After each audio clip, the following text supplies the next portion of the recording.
भने जस्तै ओह्रालोमा हामी फुल रोप्छौँ, त्यो फुल टिपेर मन्दिरमा आउँछौँ, नागेश्वर मन्दिरमा आउँछौँ।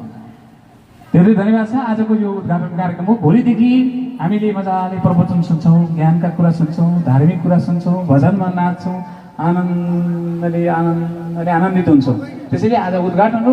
उद्घाटन कार्यक्रम हामी अब धेरै समय लिन्नौँ, छोटो समयमा हामी यो कार्यक्रमलाई समापनतर्फ लाँदैछौँ भन्दै यति बेला आफ्नो छोटो शुभकामना मन्तव्यको लागि दाङ जिल्ला उद्योग वाणिज्य सङ्घका पूर्व अध्यक्ष अहिले पछिल्लो समयमा बैलडाँडा भने जस्तै ओह्रालोमा हामी फुल रोप्छौँ, त्यो फुल टिपेर मन्दिरमा आउँछौँ, नागेश्वर मन्दिरमा आउँछौँ। धेरै धन्यवाद छ। आजको यो उद्घाटन कार्यक्रम हो। भोलिदेखि हामीले मजाले प्रवचन सुन्छौँ, ज्ञानका कुरा सुन्छौँ, धार्मिक कुरा सुन्छौँ, भजनमा नाच्छौँ, आनन्दित हुन्छौँ। त्यसैले आज उद्घाटन हो।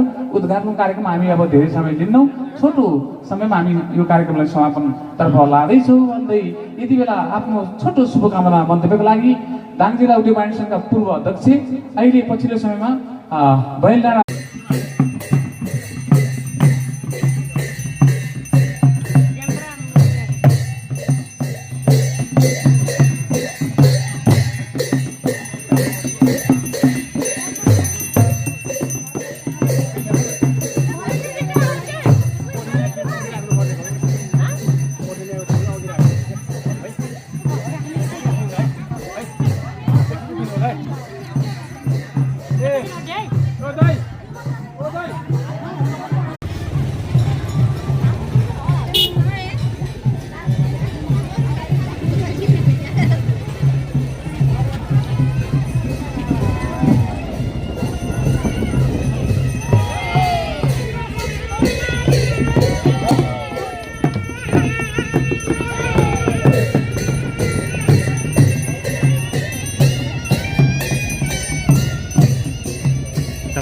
अहिले त अगाडि नै गर्नु छ डाइरेक्ट।